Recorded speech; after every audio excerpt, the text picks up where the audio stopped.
Why joy feels fleeting now. It's one of those things you only really notice in quiet moments, when the noise stops for a second and there's nothing demanding your attention. No screen lighting up, no notification pulling you away. You have a good day, a laugh with friends, a small win at work, a beautiful sunset that makes you pause, a song that hits something deep inside you. And in that moment, it feels good. Not forced or fake, but real joy, the kind that warms your chest and softens your thoughts, the kind that reminds you that life can feel meaningful and alive.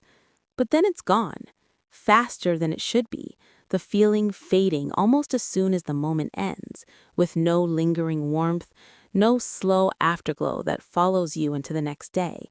As life quietly resets, the mind moves on, and the joy feels like it was never really there, more like a brief spark than a steady flame, a flash of light instead of something that stays long enough to change you. This isn't about being depressed, ungrateful, or having a bad life. Many people live objectively good lives with stable jobs, loving relationships, health, freedom, entertainment, travel, and achievements. And there are happy moments, plenty of them. Moments that look good from the outside and feel good while they last, but still, something feels missing afterward. The happiness doesn't settle, it doesn't root itself, and life feels okay, sometimes even good, but rarely deeply joyful in a lasting way, because the emotional baseline stays neutral or slightly low, and the highs feel like brief spikes that drop just as quickly as they rise, leaving behind the same familiar sense of emotional flatness that quietly follows you through the days. You notice it clearly after weekends and vacations, after days that were meant to recharge you and restore something inside.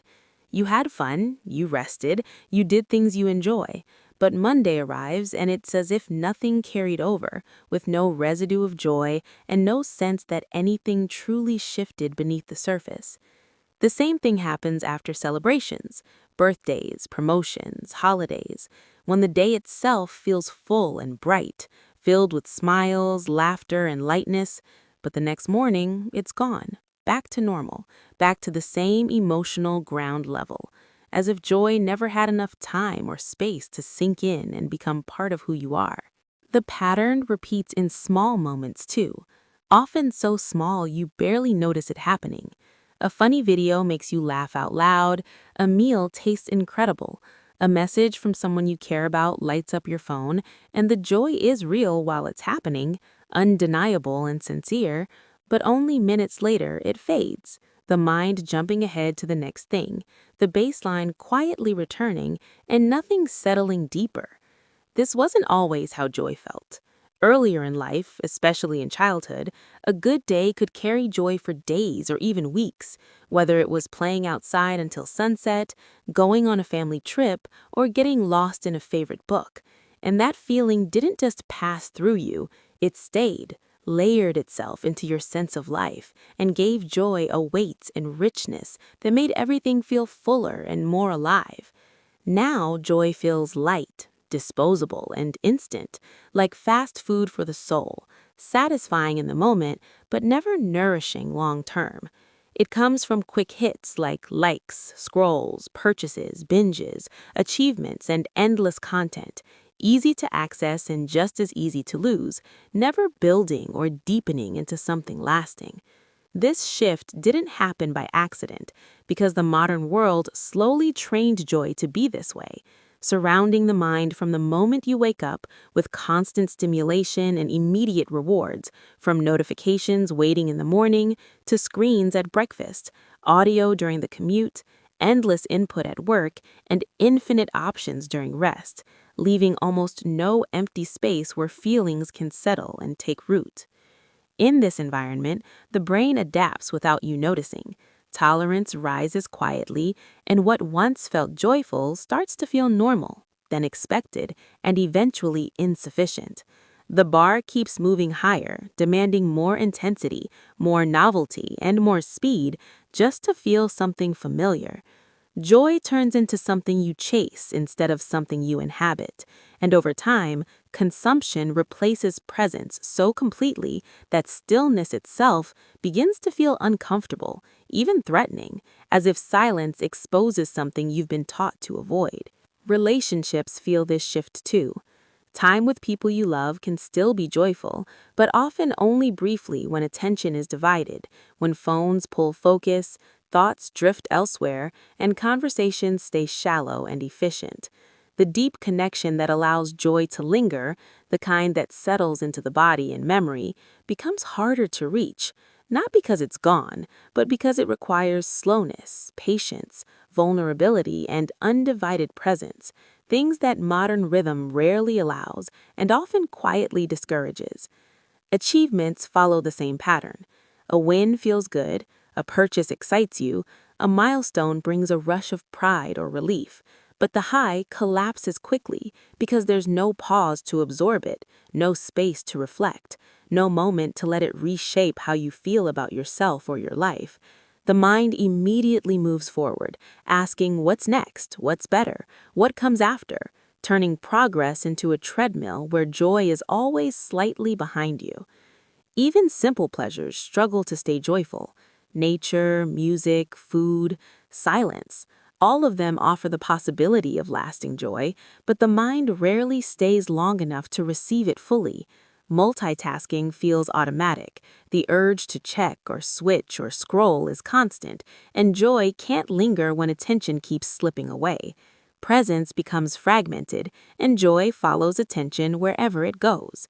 Over time, this constant movement creates a quiet exhaustion, not always physical, but emotional and mental, a tiredness that doesn't disappear with sleep or rest because it comes from never fully arriving in the moments that could restore you.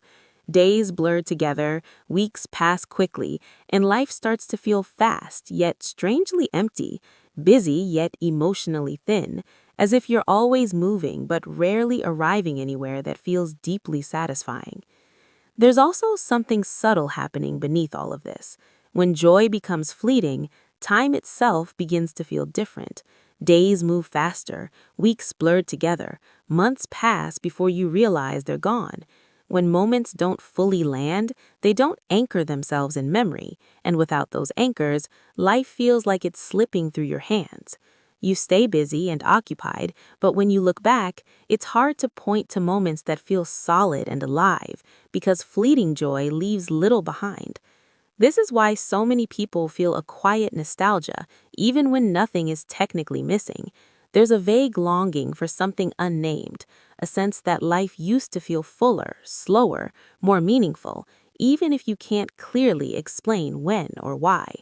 That longing isn't for a specific time or place, but for a way of experiencing life, where moments had room to breathe, where joy could stretch out instead of collapsing immediately under the weight of the next distraction. The constant stimulation of modern life rarely allows the nervous system to fully settle.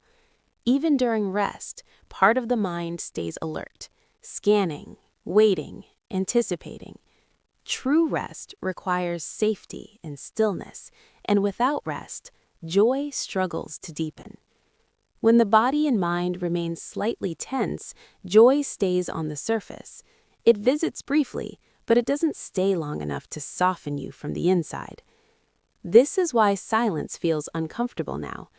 Silence used to be a place where feelings expanded, where thoughts settled, where joy and sadness alike could deepen into understanding. Now, silence often feels empty or unsettling because it offers no immediate reward. But that discomfort is not a sign that silence is wrong. It's a sign that the mind has been trained to avoid it. And without silence, joy has no echo. It arrives, but it has nowhere to resonate. There is a quiet grief hidden inside fleeting joy, a grief for moments that almost mattered but didn't fully land, for experiences that were pleasant but didn't transform anything deeper. Over time, this grief accumulates, even if you never consciously name it. It shows up as restlessness, boredom, irritability, or the sense that something is missing even on good days. Joy becomes something you sample rather than something you live inside. When joy doesn't last, identity begins to feel thinner as well. You start defining yourself by tasks, roles, consumption, and achievements rather than by the felt sense of being alive and present.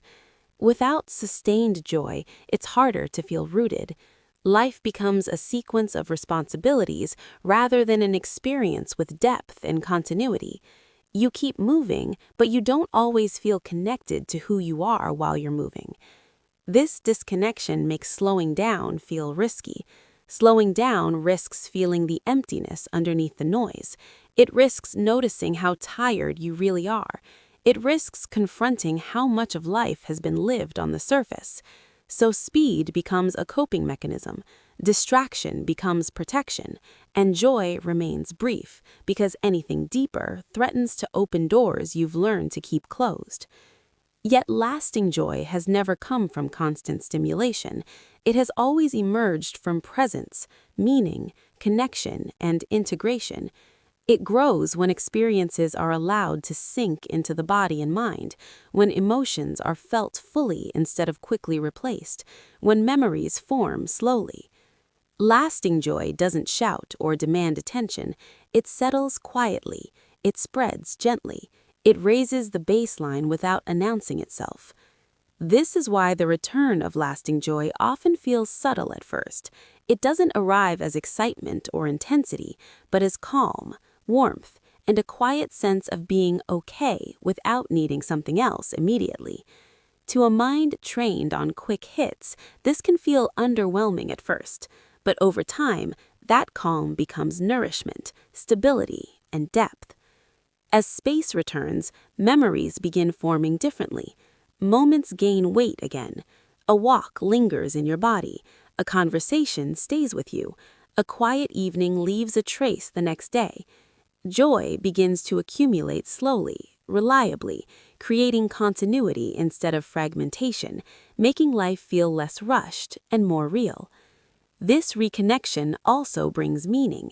When joy lasts longer, it often carries a sense of purpose with it, a feeling that life is not just happening to you, but being lived by you. Meaning doesn't come from constant happiness. It comes from depth, engagement, and moments fully inhabited. Joy becomes less about intensity and more about alignment. The world will not slow down for you. The systems built on speed, consumption, and distraction will continue pulling at your attention. Reclaiming lasting joy is a quiet act of resistance. It's choosing depth in a culture of speed, presence in a culture of distraction, stillness in a culture of noise. This doesn't require dramatic change. It begins internally with permission to pause, to feel, to let moments be enough without immediately adding more.